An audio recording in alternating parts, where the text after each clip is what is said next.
మన next special audits గురించి మాట్లాడుకుంటున్నాం కదమ్మా. నిన్న స్పెషల్ ఆడిట్స్ గురించి మాట్లాడుకున్నాం కదా, అందులో దాని కంటిన్యూషన్ చూద్దామా. సో నెక్స్ట్ ఏమంటున్నాడమ్మా, charitable institution. So charitable institution కూడా సేమ్, ఫస్ట్ స్టార్టింగ్ ఏంటి, letter of appointment or letter of engagement. దాంట్లో ఎస్ఏ 210 రిక్వైర్మెంట్స్ అంతేనా. తర్వాత మళ్ళీ మనం ఏం చేస్తామమ్మా, ఒకవేళ కొత్త ఆడిటర్ అనుకుంటే ప్రీవియస్ ఆడిటర్ కమ్యూనికేషన్ చూసుకోవాలా లేదమ్మా, కన్ఫర్మ్ గా చేయాలా లేదా. ప్రీవియస్ ఆడిటర్ కమ్యూనికేషన్ అనేది మ్యాండేటరీ అమ్మా. ఆ తర్వాత ఏంటి, నాలెడ్జ్ ఆఫ్ క్లయింట్స్ బిజినెస్, అంటే with respect to A aspects లో క్లయింట్స్ బిజినెస్ మీద మనం నాలెడ్జ్ తెచ్చుకోవాలమ్మా. అంటే వీళ్ళు ఇప్పుడు ఏంటి, చారిటబుల్ ఇన్స్టిట్యూషన్ కదా, హౌ దేర్ ఫార్మేషన్ సొసైటీ కింద ఫార్మ్ చేశారా, ఒక ట్రస్ట్ కింద ఫార్మ్ చేశారా, సెక్షన్ 8 కంపెనీ కింద ఫార్మ్ చేశారా, ఇవన్నీ చూడాలి కదమ్మా. తర్వాత ఆ ట్రస్ట్ కి సంబంధించిన రూల్స్ అండ్ రెగ్యులేషన్స్, అంటే మనకి act applicable laws and regulations గురించి తెలుసుకోవాలి. తర్వాత వాళ్ళు ఇంటర్నల్ కంట్రోల్స్ ఏం ఫాలో అవుతున్నారు, అకౌంటింగ్ రికార్డ్స్ అంటే అకౌంటింగ్ సిస్టమ్ మీద ఫాలో అవుతున్నారు, కంప్లై చేస్తున్నారు అని చెప్పేసి చూస్తాం కదమ్మా. తర్వాత మనం ఏం చూస్తామమ్మా, ఇదంతా knowledge of the clients business. తర్వాత ఏంటి, ప్లానింగ్ స్టేజ్ లోనే మనం ఏం చేస్తాం, రిస్క్ అసెస్మెంట్ ప్రొసీజర్స్ చూస్తాం, రిస్క్ ఐడెంటిఫై చేస్తాం. తర్వాత దానికి రెస్పాన్సెస్ కూడా మనం ప్లాన్ చేసుకుంటాం. తర్వాత అనలిటికల్ ప్రొసీజర్స్ అప్లై చేస్తాం. దానివల్ల ఏంటంటే ఏ ఏరియాస్ మీద ఫోకస్ చేయాలి, ఏ ఏరియాస్ మీద అనేది మనం ప్లాన్ చేసుకుంటాం కదమ్మా. తర్వాత సో అప్లికేషన్ ఆఫ్ ప్రొసీజర్స్ అంతేనా, ఆడిట్ ప్రొసీజర్. దానికంటే ముందు మేనేజ్మెంట్ నుంచి రిటర్న్ రిప్రజెంటేషన్ తీసుకోవాలి కదమ్మా. ఏంటి, with respect in compliances with all the aspects లో మనం రిటర్న్ అదే in all respects books of accounts prepare చేసామని, మీకు full information and access provide చేస్తామని, మేనేజ్మెంట్ రిప్రజెంటేషన్స్ గురించి రాయాలా లేదా. సో అక్కడ రెండు ప్రొవైడ్ చేస్తున్నారు. మినిమం ఇవి మ్యాండేటరీ ఆస్పెక్ట్స్ అని, మీకు కేవలం మ్యాండేటరీ ఆస్పెక్ట్స్ రాసుకుంటూ వస్తున్నాం. సో అవి కంపల్సరీ గ్యాదర్ చేయాల్సిన రిటర్న్ రిప్రజెంటేషన్స్. తర్వాత మనం ఏంటి, ప్లానింగ్ అయిపోయిన తర్వాత ప్రొసీజర్స్, ఎగ్జిక్యూషన్ అంటే అప్లికేషన్ ఆఫ్ ప్రొసీజర్స్ లో కంప్లైన్స్ ప్రొసీజర్స్ అంటే ఏంటి, ఇంటర్నల్ కంట్రోల్స్ ని వెరిఫై చేస్తాం. ఆ తర్వాత అందులో సబ్స్టాంటివ్ ప్రొసీజర్స్ లో ట్రాన్సాక్షన్ వైజ్ గానీ, తర్వాత బ్యాలెన్సెస్ వైజ్ గానీ వెరిఫికేషన్ కి వెళ్తాం కదమ్మా. వౌచింగ్ అండ్ వెరిఫికేషన్. వౌచింగ్ అంటే ఏ ఆస్పెక్ట్స్ మీద జనరల్ గా వౌచింగ్ చేస్తాం, P&L ఆస్పెక్ట్స్ మీద వౌచింగ్ చేస్తాం. బ్యాలెన్స్ షీట్ ఆస్పెక్ట్స్ మీద ఏం చేస్తాం, వెరిఫికేషన్ చేస్తాం. అందులో రెండు కండక్ట్ చేయాలి కదమ్మా, సబ్స్టాంటివ్ ప్రొసీజర్స్ రెండు చేయాలి కదా మనం. సో సబ్స్టాంటివ్ ప్రొసీజర్స్ చేసేటప్పుడు ఏం చెక్ చేయాలి మనం, ఫస్ట్ వౌచింగ్ అంటే P&L ఆస్పెక్ట్స్. ఇప్పుడు చారిటబుల్ ఇన్స్టిట్యూషన్ కి ఇన్కమ్ అండ్ ఎక్స్పెండిచర్ ఉంటుంది. P&L అంటే ఇక్కడ ఏంటి, income and expenditure. Income aspects ఏముంటాయి, ఎక్స్పెండిచర్ ఆస్పెక్ట్స్ ఏముంటాయి, అంతే కదమ్మా. అందులో ఒక్కొక్క ఆస్పెక్ట్ ని మనం వెరిఫై చేయడం రాస్తాం కదా. ఇన్కమ్స్ అంటే ఏముంటాయి చెప్పండి, ఒక చారిటబుల్ ఇన్స్టిట్యూషన్స్ కి ఇన్కమ్స్ అంటే ఏముంటాయి, డొనేషన్స్, గ్రాంట్స్ అంతేనా, రైట్. ఇంకా ఇంట్రెస్ట్ ఇన్కమ్స్, లేకపోతే రెంటల్ ఇన్కమ్స్, అంతే కదమ్మా, రైట్. సో ఇంకా ఎక్స్పెండిచర్స్ అంటే ఏముంటాయి, వీళ్ళ ఆబ్జెక్టివ్స్ కోసం ఖర్చు పెట్టాల్సిన ఎక్స్పెండిచర్ ఉంటుంది కదమ్మా. సో అలా కాకుండా అడ్మినిస్ట్రేటివ్ ఎక్స్పెండిచర్ అనేది ఉంటుంది, అంతేనా. Yes or no, rent administrative expenditure లేక ఆబ్జెక్టివ్స్ కోసం మనం స్పెండ్ చేసే ఎక్స్పెండిచర్స్. మా ఆబ్జెక్టివ్స్ కోసం స్పెండ్ చేసే ఎక్స్పెండిచర్స్ కోసం చూస్తే కనుక ఖచ్చితంగా ఏం చూడాలి, ఆథరైజేషన్స్ ప్రకారం మనం ఖర్చు పెట్టాలి కదమ్మా. మనకి ఎవరైతే ఆథరైజ్డ్ పర్సన్స్ ఉన్నారో వాళ్ళు మాత్రమే పే చేసేలాగా, మనకి ఆథరైజ్డ్ పర్సన్స్ ద్వారా మాత్రమే వెళ్ళిందా లేదా అని చెప్పేసి చెక్ చేసుకోవాలి. ముందు ఆథరైజేషన్ తెలుసుకోవాలంటే మన ఇంటర్నల్ రూల్స్ అండ్ రెగ్యులేషన్స్, మనం knowledge of the clients business లో బైలాస్ గురించి కూడా రాసుకోవాలమ్మా, అవునా కదా. ఇంటర్నల్ రెగ్యులేషన్స్ గురించి కూడా రాసుకోవాలి కదా, రైట్. సో అక్కడ దాని ప్రకారం జరగాలి. ఫస్ట్ డొనేషన్స్ అండ్ గ్రాంట్స్, మన రిసీట్ గురించి మాట్లాడుకుంటున్నాం అనుకో, అందులో ఏ ఆస్పెక్ట్స్ చూడాలో ఒకసారి చూద్దామమ్మా, రైట్. స్పెసిఫిక్ గా ఇక్కడ ఏం చెప్పాడు చూడండి, donations and grants. Examine donations received as shown in the cash book with reference to the copies of the receipts issued. మనం రిసీట్స్ డొనేషన్స్ వచ్చాయనుకో, మనం దేంతో వెరిఫై చేస్తాం, డొనేషన్ వచ్చిందని ఎలా తెలుస్తుంది, మన రిసీట్ ఉంటదమ్మా, మనం రిసీట్ ఇష్యూ చేస్తాం కదా, ఆ రిసీట్ ప్రకారం చూడాలి. ప్లస్ దాంతో బ్యాంక్ ఇంట్రెస్ట్ కూడా చెక్ చేసుకోవాలి కదమ్మా. అండ్ ఇక్కడే మనం కావాలనుకుంటే ఇన్కమ్ ట్యాక్స్ రెగ్యులేషన్ కూడా రాసుకోవచ్చు. More than 2000 rupees charitable institution receive చేసుకోవచ్చా క్యాష్ లోని, 2000 కంటే ఎక్కువ రిసీవ్ చేసుకోకూడదు కదమ్మా క్యాష్ లోని. అలాంటప్పుడు ఎక్కడైనా సరే మోర్ దాన్ 2000 రిసీట్ క్యాష్ లో ఉందా లేదా చూసుకోవాలి. ఎందుకో దాని మీద పెనాల్టీ పడతాయి కదా ఇన్కమ్ ట్యాక్స్ యాక్ట్ లో, కంప్లైంట్స్ లేకపోతేనే. ఎస్ఆర్ నో అంటే అది కూడా వెరిఫికేషన్ ఆస్పెక్టే కదమ్మా. సో అది కూడా మనం రాసుకోగలిగిన పాయింటే కదా. సో ఇక్కడ ఉన్న పాయింట్స్ రాయాలా, మన అడిషనల్ పాయింట్స్ కూడా రాసుకోవచ్చా. మనం ఏమనుకున్నాం, ఇక్కడ పాయింట్స్ రాసేటప్పుడు మనం ఒక 3 ఆస్పెక్ట్స్ 4 ఆస్పెక్ట్స్ సంబంధించిన కంపల్సరీ రాయాలనుకున్నాం. ఎక్కడైనా అకౌంటింగ్ స్టాండర్డ్ సంబంధించిన ఇది ఉంటే అకౌంటింగ్ స్టాండర్డ్ కంప్లైన్స్ రాస్తాం. స్టాట్యూటరీ కంప్లైన్స్ ఉంటే స్టాట్యూటరీ కంప్లైన్స్ రాస్తాం. సపోజ్ మనం వెరిఫై చేయాల్సిన వాటిలో స్టాండర్డ్స్ అండ్ ఆడిటింగ్ సంబంధించిన రెగ్యులేషన్ ఉంటే అది, ఇంటర్నల్ రెగ్యులేషన్స్ ఏమైనా ఉంటే కనుక ఇంటర్నల్ రెగ్యులేషన్స్ ఏమైనా చెప్తే కనుక ఆ ఆస్పెక్ట్ ను కూడా మనం రాస్తాం అన్నమాట. అర్థమైందా? సో ఇక్కడ అన్నాడు, సో ఏమన్నాడంటే కనుక డొనేషన్స్ రిసీవ్ చేసుకునేటప్పుడు ఏమన్నాడంటే ఒక ఆథరైజ్డ్ ప్రొసీజర్ అనేది ఒకటి చెప్పి ఈ ప్రొసీజర్ ఫాలో అవ్వాలని చెప్పాడు. అప్పుడు మనం ఇక్కడ ఏం పాయింట్ రాస్తామమ్మా, ఆ ప్రొసీజర్ ఫాలో అయ్యారా లేదా అని చెప్పేసి మనం మాట్లాడతాం. అవునా కదా? సో ఇక్కడ ఇన్కమ్ ట్యాక్స్ పాయింట్ కూడా రాయొచ్చు కదమ్మా మనం. రైట్. తర్వాత ensure all donations are received has been taken into account. మన అన్ని డొనేషన్స్ వచ్చిన అన్ని కూడా మన బుక్స్ ఆఫ్ అకౌంట్స్ లో కన్సిడర్ చేశారా లేదా?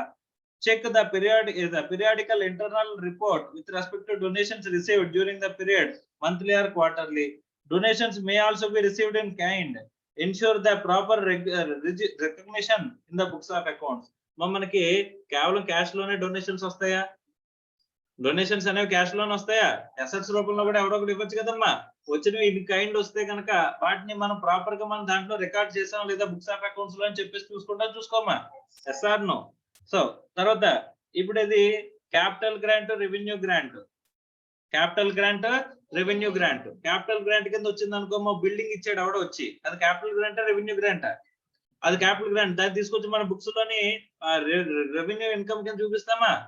సో బ్యాలెన్స్ షీట్ ఇన్కమ్ కింద చూపిస్తాం, బ్యాలెన్స్ షీట్ లో అసెట్ కింద రికగ్నైజ్ చేస్తాం కదమ్మా. అంటే దాని గ్రాంటే కదా అది కూడా వచ్చింది మనకి. ఆ క్యాపిటల్ గ్రాంట్ రెవెన్యూ గ్రాంట్ కి సంబంధించిన రికగ్నిషన్ క్రైటీరియా అనేది కరెక్ట్ గా జరిగిందా లేదా అని చెప్పేసి రాయొచ్చు కదమ్మా. Yes or no? ఇక్కడ ఉందా పాయింట్? అది లేదు అండ్ కానీ రాయగలిగిన పాయింటే కదమ్మా అది. Yes or no? అంటే ఇక్కడ ఉన్న పాయింట్ లో కాకుండా మన కామన్ సెన్స్ తో మనం అప్లై చేసి వచ్చే పాయింట్లు కూడా మనం ఏం చేసుకోవచ్చు, రాసుకోవచ్చు. అర్థమైందా? If any grant has been received for some specific purpose, examine whether the same has been utilized for the designated use only. Then corpus అంటాం. కార్పస్ అంటే తెలుసమ్మా? కార్పస్ అంటే ఏంటి? స్పెసిఫిక్ పర్పస్ కోసం ఇచ్చే గ్రాంట్. ఆ కార్పస్ గ్రాంట్ ని normal grants లో కలపొచ్చా? అకౌంట్స్ లో కూడా కార్పస్ గ్రాంట్ ని సెపరేట్ గా కార్పస్ గ్రాంట్ లో రికార్డ్ చేయాలమ్మా. అర్థమైందా? Is it clear or not? ఒక బిల్డింగ్ కి రిలేటెడ్ గా బిల్డింగ్ కట్టడానికి నేను డబ్బులు ఇస్తున్నాను, ఈ 5 లక్షలు అని చెప్పేసి ఒకటి ఇచ్చాడు. అలాంటప్పుడు ఏం చేయాలి? On the receipt voucher it self, లేకపోతే రిసీట్ ఇట్ సెల్ఫ్ అంటే సపరేట్ గా ఇక్కడ ఇంకా మనం మాట్లాడుకుంటే the receipt has been separately maintained for corpus grants and other revenue grants అని చెప్పేసి మనం పాయింట్ రాయించాం. మళ్ళీ సపరేట్ గా మెయింటైన్ చేస్తున్నారా లేదా? ఆ corpus is going to be specifically assigned to the in the balance sheet or not? అర్థమవుతుందా? So అది మనం చెప్పచ్చు. తర్వాత incomes. Vouch the income from the investment, dividend interest to ensure that they are properly accounted for. Check calculation of the interest. మా interest కి సంబంధించింది అయితే కనుక టైం ప్రపోర్షన్ లో వీళ్ళు రికగ్నైజ్ చేశారా చేయలేదా? AS9 ని రికగ్నిషన్ క్రైటీరియాని కంప్లై చేశారా చేయలేదా? డివిడెండ్ అయితే కనుక మనకి రైట్ టు రిసీవ్ వచ్చినప్పుడే మనకి రికగ్నైజ్ చేశారా చేయలేదా? ఎన్ని పాయింట్స్ రాసుకోవచ్చు కదమ్మా మనం. There may be income on account of the rent. దానికి రెంట్ కి అయితే కనుక మనం ఏం చేస్తాం? అగ్రిమెంట్ టర్మ్స్ దానికి సంబంధించిన బ్యాంక్ ఎంట్రీస్ చెక్ చేసుకుంటాం కదమ్మా. Yes or no? ఇప్పుడు మనకి రెంట్ ఇచ్చేటప్పుడు ఎవరైనా TDS కట్ చేస్తున్నాడు అంటే కనుక whether the TDS has been properly deposited or not అనేది కూడా మనం చెక్ చేసుకుంటాం కదమ్మా. TDS has been separately recorded in the entries or not అని చెప్పేసి రాసుకోవచ్చా లేదా? సో అక్కడ కూడా ఒక పాయింట్ చూసుకోవచ్చమ్మా. Check subscription details, ensure there proper recognition. ఇవన్నీ కూడా ఇన్కమ్సే కదమ్మా. తర్వాత ఎక్స్పెన్సెస్ దగ్గరికి వచ్చేసరికి ప్రాపర్ ఆథరైజేషన్ తో ఎక్స్పెండిచర్ జరిగిందా లేదా అనేది మేజర్ పాయింట్ అమ్మా. చూడండి, vouch all expenses, specifically check whether the expenses have been made towards the objective of the trust. మనం మేజర్ గా చూడాల్సింది ఏంటంటే ఆబ్జెక్టివ్ ఆఫ్ ది ట్రస్ట్ కి సంబంధించిన ఖర్చులే పెట్టామా లేదా. తర్వాత check payments to the staff towards salary, compare expenses with stationery etcetera with the previous year ones, analytical review procedures అమ్మా. Verify all payments have been proper sanction by proper authority. చేశారా చేయలేదా? అర్థమైందా? ఎక్కడైనా సరే మనం ఎక్స్పెండిచర్ ఇంకర్ అవుతున్నప్పుడు more than 10,000 payments అనేవి చేసామా చేయలేదా? ఇవన్నీ కూడా మనకి పాయింట్స్ కదమ్మా రాసుకోవాలనుకుంటే. సో అవి. తర్వాత taxation. Examine whether the trust enjoys the income tax exemption. Check whether the payment of tax has been made in circumstances require so. So in compliances with మనకి ఇక్కడ మనకి సెక్షన్ 11 ఎగ్జామ్షన్ రావాలనుకోమ్మా. Section 11 exemption రావాలంటే 85% application చేయాలనుకున్నావా? Cooperative society ఏం చేయాలి? 85% apply చేయాలి, 15% general accumulation కి తీసుకెళ్లొచ్చమ్మా. అప్పుడు మనకు వచ్చిన డొనేషన్స్ అన్నిటిని కూడా ఏం చేస్తారమ్మా? ఎగ్జామ్ చేస్తారు. లేకపోతే ఎంతవరకు అప్లై చేయలేదో దాని మీద ఏం చేస్తారు? ట్యాక్స్ చేస్తారు. ఆ ఎగ్జామ్షన్ కరెక్ట్ గా వచ్చిందా లేదా, ఒకవేళ ట్యాక్స్ కట్టాల్సి వస్తే మనం కరెక్ట్ గా కట్టామా లేదా అని చెప్పేసి చూడమంటున్నాడు. తర్వాత assets and liabilities, check authorisation of the purchase and sale of investments, physically check investment certificates and other assets and liabilities కి సంబంధించింది ఆల్రెడీ పాత పాయింట్స్ లో కవర్ చేసామంటున్నాడు. ఆల్రెడీ కొన్ని ఏమనుకున్నాం మనం, అసెట్స్ అండ్ లయబిలిటీస్ కి కొన్ని మనం పాయింట్స్ రాసుకుందాం అనుకున్నామమ్మా. ఫిక్స్డ్ గాని ఆ ఫిక్స్డ్ గా ఉన్న పాయింట్స్ నే రిపీట్ చేసామంటున్నాడు. అక్కడ అసెట్స్ లో మనం ఖచ్చితంగా పాయింట్ రాస్తాం. ఏంటది? రిటర్న్ రిప్రజెంటేషన్ తీసుకున్నారు, తీసుకోవాలని చెప్పేసాను. తర్వాత అవి ప్రాపర్ గా మనం ఏం చేయాలి? వాల్యుయేషన్ చేస్తున్నారా లేదా, వాటిని కరెక్ట్ గా రికగ్నైజ్ చేస్తున్నారా లేదా, వాటిని డిప్రిషియేట్ చేస్తున్నారా లేదా, ఇవన్నీ రాసుకోవచ్చు కదమ్మా. While depreciation the asset and recognition ఏస్ట్ అన్ని ఫాలో అయ్యారా లేదా, ఇవన్నీ రాసుకోవచ్చు కదమ్మా. Yes or no? ఇవన్నీ జనరల్ పాయింట్స్ మనం అసెట్స్ అండ్ లయబిలిటీస్ సంబంధించిన కొన్ని ఫిక్స్డ్ గా రాసి పెట్టామని చెప్పాను. వాటిని ఎక్కడికి తీసుకెళ్ళినా అయ్యే రిపీట్ చేసేది. ఎలాంటి స్పెషల్ ఆడిట్ ఏది ఇచ్చినా సరే. అర్థం అవుతుందా? సో ఈ ఆడిట్ ప్రొసీజర్స్ అన్ని అప్లై చేసిన తర్వాత ఏం చేస్తాం అనుకున్నామమ్మా మనం? ఆడిట్ ఎవిడెన్స్ గ్యాదర్ చేస్తాము, తర్వాత డాక్యుమెంటేషన్ చేస్తాము, తర్వాత conclusion and reporting. Yes or no? మనం స్టార్టింగ్ ఎక్కడితో స్టార్ట్ చేస్తాం? లెటర్ ఆఫ్ ఆడిట్ ఎంగేజ్మెంట్ తో స్టార్ట్ చేసి ఆడిట్ రిపోర్ట్ తో ఎండ్ చేస్తాం. మధ్యలో ఈ సబ్స్టాంటివ్ ప్రొసీజర్స్ అనేవి, అందులో సబ్స్టాంటివ్ ప్రొసీజర్స్ లో టెస్ట్ ఆఫ్ డీటెయిల్స్, అదే మనకి test of transactions, test of balances, vouching verification. ఈ వౌచింగ్ వెరిఫికేషన్ పాయింట్స్ లో ఇందులో వచ్చే ఇన్కమ్స్ ఏముంటాయి, ఇందులో వచ్చే ఎక్స్పెన్సెస్ ఏముంటాయి, ఇందులో వచ్చే అసెట్స్ ఏముంటాయి, లయబిలిటీస్ ఏముంటాయి అనే దాన్ని బేస్ చేసుకుని దానికి సంబంధించిన ఏ వెరిఫికేషన్ చేస్తున్నాము, ఏ ఎవిడెన్స్ గ్యాదర్ చేస్తున్నాము, ఎలా వెరిఫై చేస్తున్నాము అని చెప్పేసి రాసుకుంటూ వెళ్తున్నాం. అంతేనమ్మా? Is it clear or not? మాకు స్ట్రక్చర్ అంటే వచ్చిందా లేదా, ఎలా రాయాలనేది మనకి ఎస్ ఆర్ నో? తర్వాత క్లబ్ అంటున్నాడు. క్లబ్ అంటే ఏంటమ్మా? మిగతా స్ట్రక్చర్ అంతా మామూలుగా పెట్టేసిన అంటే knowledge of the clients, letter of engagement, తర్వాత ప్రీవియస్ ఆడిటర్ కమ్యూనికేషన్, తర్వాత మనకి రిటర్న్ రిప్రజెంటేషన్స్ అబ్టైన్ చేయడం విత్ రెస్పెక్ట్ ఏంటి, వాళ్ళు full books of accounts maintain చేస్తున్నామని, మనకి ఫుల్ ఇన్ఫర్మేషన్ యాక్సెస్ ప్రొవైడ్ చేస్తామని రిటర్న్ రిప్రజెంటేషన్ మనం అబ్టైన్ చేయడం. తర్వాత knowledge of the clients business అంటే క్లబ్ ఎలా ఫామ్ అయింది, దాని ఫార్మేషన్, దానికి అప్లికబుల్ లాస్ అండ్ రెగ్యులేషన్స్, తర్వాత అందులో internal controls, accounting records, procedures, తర్వాత వాళ్ళకి సంబంధించిన బైలాస్ ఏమైనా ఉంటే కనుక వాటి బైలాస్, ఆ డీడ్, ఎగ్జాంపుల్ ట్రస్ట్ అనుకుంటే ట్రస్ట్ డీడ్, పార్ట్నర్షిప్ అనుకుంటే పార్ట్నర్షిప్ డీడ్, అలాగా మనకి క్లబ్ ఎలా ఫామ్ అయింది అనేది నేచర్ ఆఫ్ ఫార్మేషన్ చూసుకుని దానికి సంబంధించిన ఇంటర్నల్ డాక్యుమెంట్. అర్థం అవుతుందా? రైట్. సో అవి మనం గ్యాదర్ చేయడం గురించి మనం మాట్లాడతాం. అదంతా కూడా ఏంటి? Knowledge of the clients business. తర్వాత ప్లానింగ్ తర్వాత ప్రొసీజర్స్ లో సబ్స్టాంటివ్ ప్రొసీజర్స్ లో మనం పర్టికులర్ గా ఏం రాస్తాం? మళ్ళీ వీళ్ళకి వచ్చే ఇన్కమ్స్, వీళ్ళకి ఉండే ఎక్స్పెన్సెస్. ఇన్కమ్స్ ఏముంటాయమ్మా వీళ్ళకి? క్లబ్ అంటే మెంబర్స్ దగ్గర నుంచి కలెక్ట్ చేసే అమౌంట్సే కదమ్మా. Yes or no? రైట్. చూడండి, అడ్మిషన్ ఫీజ్, మెంబర్స్ దగ్గర నుంచి వచ్చే అడ్మిషన్ ఫీజ్. అడ్మిషన్ ఫీజ్ ఎలా వెరిఫై చేస్తాం? వాళ్ళకి మెంబర్స్ కి వౌచర్స్ ఇస్తామా? రిసీట్ వౌచర్స్ ఇస్తాం కదమ్మా. ఆ రిసీట్ వౌచర్స్ దేంతో మ్యాచ్ చేస్తాం? బ్యాంక్ స్టేట్మెంట్స్ తో మ్యాచ్ చేస్తాం. ఆ వచ్చిన డబ్బుల్ని మనం ఏం చేస్తాం? బుక్స్ లో రికగ్నైజ్ చేస్తాం. So vouch admission fee with members list and copies of the receipts issued to them and bank statements అని రాసుకోవచ్చు కదా. మంత్లీ బ్యాంక్ స్టేట్మెంట్ అని రాయచ్చలేదు అక్కడ. తర్వాత check accounting policy of the club regarding recognition and admission fee as it is normally treated as a capital receipt. General గా admission fees అనేది అంటే ఇప్పుడు ఎవరైనా ఒక మెంబర్ జాయిన్ అయ్యాడు అనుకోమ్మా, జాయినింగ్ ఫీజు కడతారా? ఆ జాయినింగ్ ఫీజుని P&L తీసుకెళ్లరు. దాన్ని ఏం చేస్తారు? క్యాపిటల్ రిసిట్ కింద తీసుకెళ్ళిపోతారమ్మా. క్యాపిటల్ ఫండ్ అని చెప్పేసి. అర్థం అవుతుందా? సో అలాంటి మన పాలసీ ఎలా ఉందో చూడమంటున్నాడు. ఆ పాలసీ ఎలా ఉందో చూసి దాన్ని మనం ఎలా రికార్డ్ చేయాలి? రెవెన్యూ రిసిటా, క్యాపిటల్ రిసిటా చూసి, క్యాపిటల్ రిసిట్ అయితే బ్యాలెన్స్ షీట్ కి తీసుకెళ్ళి, రెవెన్యూ రిసిట్ అయితే మన ఇంటర్నల్ పాలసీ అమ్మ. ఇది పూర్తిగా ఇంటర్నల్ పాలసీ. ఆ ఇంటర్నల్ పాలసీ ప్రకారం అడ్మిషన్ ఫీజ్ ఇదే. ఒకసారి నువ్వు లైఫ్ టైం మెంబర్షిప్ అనుకో, లైఫ్ టైం లో ఒకసారి మాత్రమే అడ్మిషన్ ఫీజు కడతావు. నువ్వు వచ్చిన తర్వాత అలా కంటిన్యూ అవుతావు అనుకున్నావు అనుకో, అదంతా కూడా ఏమవుతుంది? క్యాపిటల్ రిసిట్ అవుతుంది. అలా కాకుండా ఎవ్రీ ఇయర్ రెన్యువల్, ఇది ఎవ్రీ ఇయర్ మెంబర్షిప్ రెన్యువల్ జరుగుతుంది. ఎవ్రీ ఇయర్ నువ్వు ఇప్పుడు సపోజ్ హాలికన్ టైప్స్ అని ఉండేదమ్మా. అందులో ఏంటంటే అందులో మెంబర్స్ గా క్లబ్, అది కూడా క్లబ్. అందులో ఏంటంటే రిక్రియేషన్ ఫెసిలిటీస్ ఇస్తారు నీకు. నీకేంటంటే స్విమ్మింగ్ పూల్ ఉంటది, తర్వాత షటిల్ కోర్ట్ ఉంటది, ఒక చిన్న క్రికెట్ ఇది ఉంటది. సో అలా గ్రౌండ్ ఉంటది. ఇది వీటిలో ఉన్న ఫెసిలిటీస్ అన్నిటిని నువ్వు యూజ్ చేసుకోవచ్చు. ఇదంతా కూడా ఏంటి, ప్రైవేట్ స్పేస్. సంవత్సరానికి నువ్వు 30,000 కట్టాలన్నమాట to become a member of the club. అది ఎవ్రీ ఇయర్ రెన్యువల్ చేసుకుంటే వెళ్ళాలి. ఒక్కసారి లైఫ్ టైమ్ లో ఒకసారి కడుతున్నాం అనుకోమ్మా, అదంతా ఏమవుతుంది, క్యాపిటల్ ఫండ్ కింద వస్తుంది. కానీ వీడు రికరింగ్ గా కడుతున్నాడు కాబట్టి అడ్మిషన్ ఫీజు ఏం చేస్తాం, P&L కింద కన్సిడర్ చేస్తారు కదా, ఇన్కమ్ కింద, రెవెన్యూ రిసీట్ కింద. అది మనం అనుకుంటే కదా, వాళ్ళ రూల్స్ అండ్ రెగ్యులేషన్స్ ఎలా ఉన్నాయి దాన్ని బేస్ చేసుకుని వెళ్ళమంటున్నాడు. అర్థమవుతుందా? తర్వాత subscriptions. Examine the subscription register with the member list and copies of the receipts issued to them and with the bank statement, and reconcile the total subscriptions dues with the collection and with respect to arrears with respect to same. అంటే మనకి total subscription list అంతా కూడా మనం recognise చేస్తాం accrual basis లో. అందులో amount వచ్చింది, ఇంకా బ్యాలెన్స్ ఉన్నది, దాంతో కంపేర్ చేసుకోవచ్చు కదమ్మా. కంపేర్ చేసుకున్నది. Check subscription in arrears, ensure whether the amount irrecoverable has been written off.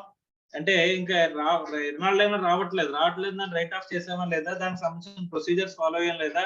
Check adjustment with respect to subscriptions received in advance. అంటే ముందుగానే డబ్బులు వచ్చేసినవి కూడా ఉంటాయి కదమ్మా, వాటిని కూడా వెరిఫై చేసుకోమంటున్నాడు. తర్వాత from the services provided to the members. Club కి డబ్బులు ఎలా వస్తాయంటే మెంబర్స్ ఇచ్చిన డబ్బులు. మెంబర్స్ తోనే మళ్ళీ ట్రాన్సాక్షన్ చేస్తుంది కదమ్మా. Yes or no? మనం ఒక ఇంతకు ముందు కాన్సెప్ట్ ఆఫ్ మ్యూచువాలిటీ అని చెప్పేసి ఒకటి ఇన్కమ్ ట్యాక్స్ యాక్ట్ లో మనం మాట్లాడుకున్నప్పుడు చెప్పాను. మనం ఒక లాఫింగ్ క్లబ్ పెట్టుకుందాము, మనందరం కూడా 1000 రూపాయలు వేసుకుని ఒక 20,000 అయితే మళ్ళీ మనం మీకు ఏం చేస్తాను, ప్రొడక్ట్స్ పెట్టి ఆ ప్రొడక్ట్స్ మళ్ళీ ఎవరికి అమ్ముతాను, మీకు మాత్రమే అమ్ముతాను. ఓకే, ఇదంతా 20,000 పెట్టి నేను కొన్న గూడ్స్ ని నేను మీకు ఎంతకు అమ్ముతానమ్మా, 40,000కి అమ్ముతాను. ఆ వచ్చిన ప్రాఫిట్ ని మళ్ళీ ఎవరికి మాత్రం ఉపయోగిస్తానమ్మా, ఈ సొసైటీ మెంబర్స్ యొక్క ఆబ్జెక్టివ్స్ కి నేను ఉపయోగిస్తాను. అవునా?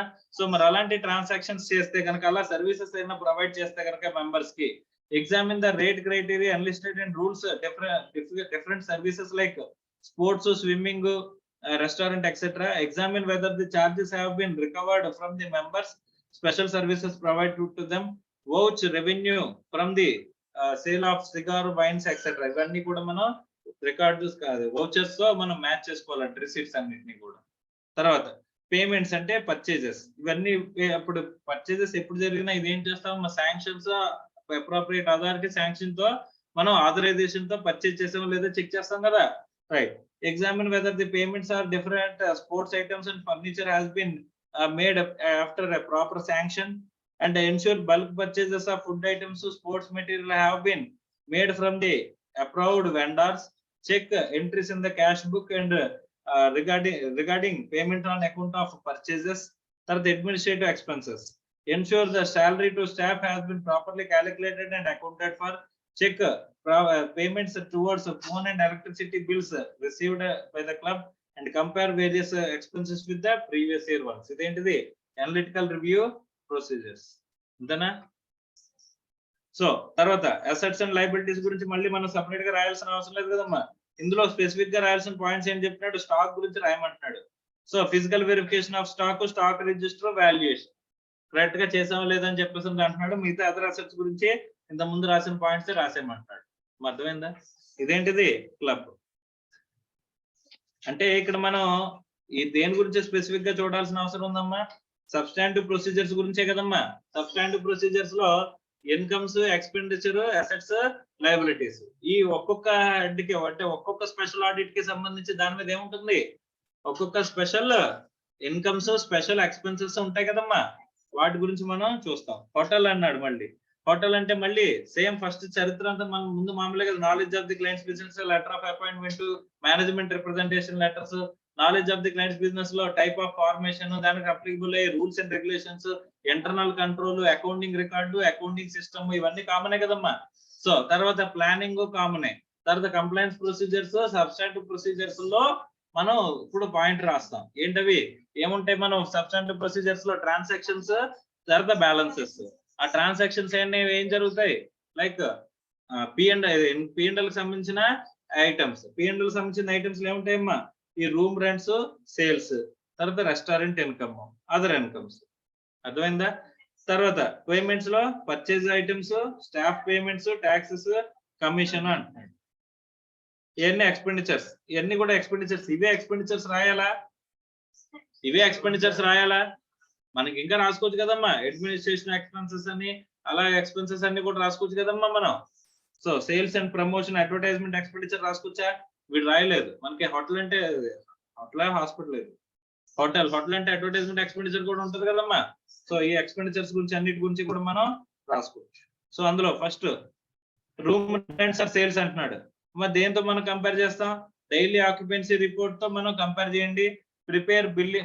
ప్రిపేర్నెస్ ఆఫ్ బిల్లింగ్, ఆ బిల్లింగ్ అప్రోప్రియేట్ గా చేస్తున్నారా లేదా, దాంతో పాటు జిఎస్టీ కలెక్ట్ చేస్తున్నారా లేదా, మాకు జిఎస్టీ కూడా ఉంటుందా లేదా, proper compliances, the system is properly, GST collection అనేది కరెక్ట్ గా జరుగుతుందా లేదా, అండ్ లేని ఎక్కడైతే జిఎస్టీ లేదో ఆ జిఎస్టీ లేని చోట మనం రెవెన్యూ జిఎస్టీ కలెక్ట్ చేయకుండా ఉంటున్నామా లేదా, ఇవన్నీ రాసుకోవచ్చు కదమ్మా. Check whether the bills have been raised all parties listed in guest register and if not so obtain reconciliation. అంటే ఒకవేళ గెస్ట్ రిజిస్టర్ లో పేర్లు లేవు కానీ రూమ్స్ మాత్రం ఆక్యుపైడ్ గా ఉన్నాయి అంటే అక్కడ ఏం జరుగుతున్నట్టు, ఇక్కడ రాయకుండా రూమ్స్ ఇచ్చేస్తున్నాడు. అర్థమైందా? రెవెన్యూ లీకేజీ కదమ్మది. సో అప్పుడు రికన్సిలేషన్ చేసుకోవడం. తర్వాత ఫారిన్ కరెన్సీ రిసీట్స్ ఏమైనా ఉంటే కనుక దానికి సంబంధించిన ఫెమా రెగ్యులేషన్స్ కంప్లై చేస్తున్నారు లేదు చూడడం. రిసీట్స్ ఫ్రమ్ రూమ్ రెంట్స్ ని వౌచర్ చేయమంటున్నాడు. తర్వాత కరెక్ట్ పోస్టింగ్ జరిగిందా లేదు చూడమంటున్నాడు. Special attention is given to the receipts of the through credit cards. Credit cards ద్వారా వచ్చిన దానికి స్పెషల్ అటెన్షన్, ఎందుకంటే దాని మీద ఛార్జెస్ ఉంటాయి. ఆ ఛార్జెస్ కలిపి మనం కలెక్ట్ చేస్తున్నాం లేదా, దాన్ని కలెక్ట్ చేయడానికి మన పాలసీ ఎలా ఉంది, అర్థమైందా? మన ఇంటర్నల్ పాలసీ ఒకటి పెట్టుకున్నాం. wherever the customer gives a credit card we need to charge additional 1.5% అని చెప్పేసి మనం ఇంటర్నల్ రూల్ పెట్టుకున్నాం. అది రూల్ ని కంప్లై చేస్తున్నారు లేదు చూడాలి కదా. Next restaurant incomes with bills ని మనం ఫ్యూ బిల్స్ ని వెరిఫై చేస్తాం. అంటే శాంప్లింగ్ ప్రొసీజర్ ద్వారా కొన్ని బిల్స్ ని వెరిఫై చేసి కంపేర్ చేస్తాం. తర్వాత ఇక్కడ ఇంటర్నల్ కంట్రోల్స్ ఎలా ఉన్నాయి, ఫ్యూ బిల్స్ ఆర్డర్ బుక్స్ అనేది మనం వెరిఫై చేస్తాం. తర్వాత ఇన్కమ్స్ అంటే ఈ బ్యాంక్వెట్ హాల్ కి సంబంధించిన రెంట్స్ కానీ, బిల్డింగ్ కానీ, అదర్ అగ్రిమెంట్స్ కానీ, ఏదైనా కలెక్షన్ ఆఫ్ కలెక్షన్స్ గురించి కానీ మనం వాటిని కరెక్ట్ గా చేస్తున్నారు లేదు చూస్తాం. పర్చేజెస్ అనగానే ఏం చేస్తాం, ప్రాపర్ ఆథరైజేషన్ ఆర్ శాంక్షన్ ఉంటుంది కదమ్మా, ప్రాపర్ ఆథరైజేషన్ తో వెరిఫై చేస్తున్నాం లేదా. పేమెంట్స్ ని ఏం చేస్తాం, వౌచర్స్ తోని, పేమెంట్ వౌచర్స్ తోని, బ్యాంక్ స్టేట్మెంట్ తోని కంపేర్ చేసుకుంటాం లేదా. దాని మీద ప్రాపర్ ఇన్పుట్ అనేది తీసుకుంటున్నాం లేదు చూడాలి కదమ్మా. ఇక్కడ జిఎస్టీ ఇన్పుట్ ప్రాపర్ పర్చేజెస్ ని ప్రాపర్ గా రిజిస్టర్ చేసి అవతలకి మన జిఎస్టీ నెంబర్ ఇచ్చి మనం ఏం చేస్తాం, ప్రాపర్ గా ఇన్పుట్ అనేది తీసుకుంటున్నాము తీసుకోవట్లేదా. తర్వాత స్టాఫ్ మెంబర్స్ శాలరీస్ అంటే అక్కడ సపరేట్ గా లీవ్ పాలసీని బేస్ చేసుకుని, లీవ్స్ ని బేస్ చేసుకుని మనం శాలరీస్ కరెక్ట్ గా క్యాలిక్యులేట్ చేస్తున్నాం లేదా, క్యాలిక్యులేట్ చేసిన దాన్ని బుక్స్ లో కరెక్ట్ గా రికార్డ్ చేస్తున్నాం లేదా. ఇక్కడ అనలిటికల్ ప్రొసీజర్స్ కూడా అప్లై చేసుకోవచ్చు కదమ్మా. Non financial data with financial data అని చెప్పేసి, అంటే నెంబర్ ఆఫ్ ఎంప్లాయీస్ వాళ్ళు లీవ్స్ ని బేస్ చేసుకుని మనం ఏం చేయొచ్చు, టోటల్ శాలరీస్ తో కంపేర్ చేయొచ్చు కదమ్మా ఎక్స్పెండిచర్ తో. అంటే ఇక్కడ అనలిటికల్ ప్రొసీజర్స్ గురించి మాట్లాడచ్చా లేదా. తర్వాత నెక్స్ట్ ట్యాక్సెస్, వేరే ట్యాక్సెస్ ని కరెక్ట్ గా మనం పే చేస్తున్నావా లేదా అని చూడొచ్చు. డిపాజిట్ చేస్తున్నావా లేదా చూడాలి. బ్యాంక్ స్టేట్మెంట్ తో కంపేర్ చేసుకోవాలి. తర్వాత కమిషన్స్, ఇక్కడ ఎక్కడైతే ఉంటాయో అక్కడ టీడీఎస్ ఎక్స్పెండిచర్స్ లో మనం ఇంకో పాయింట్ ఏం రాసుకోవచ్చు, ఎక్కడైతే టీడీఎస్ అప్లికబుల్ అవుతుందో ఆ టీడీఎస్ మనం డెడక్ట్ చేస్తున్నామా, డెడక్ట్ చేయట్లేదా, డెడక్ట్ చేసిన దాన్ని గవర్నమెంట్ కి పే చేస్తున్నామా, చేయట్లేదా, అది కూడా పాయింటే కదమ్మా మనకి. ఈ కమిషన్స్ యాజ్ పర్ అగ్రిమెంట్స్ ప్రకారం వెళ్తే అగ్రిమెంట్స్ ఎంటర్ అయితే అగ్రిమెంట్స్ లో వెరిఫై చేసుకోవడం, ఆ పేమెంట్స్ తర్వాత పేమెంట్ వౌచర్స్ తో కంపేర్ చేసుకోవడం, దానికి సంబంధించిన బ్యాంక్ స్టేట్మెంట్ తో పేమెంట్స్ అనేవి కన్ఫర్మ్ చేసుకోవడం. ఎస్ఆర్నో ఎన్ని రాసుకోవచ్చు కదమ్మా.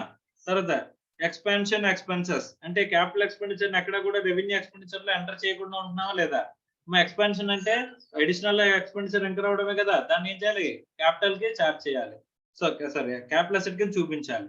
సో దానికి సంబంధించిన points fixed assets, stock, cash and foreign currency, loans, other liabilities, ఇవన్నీ గురించి పాయింట్స్ రిపీటెడ్ పాయింట్స్.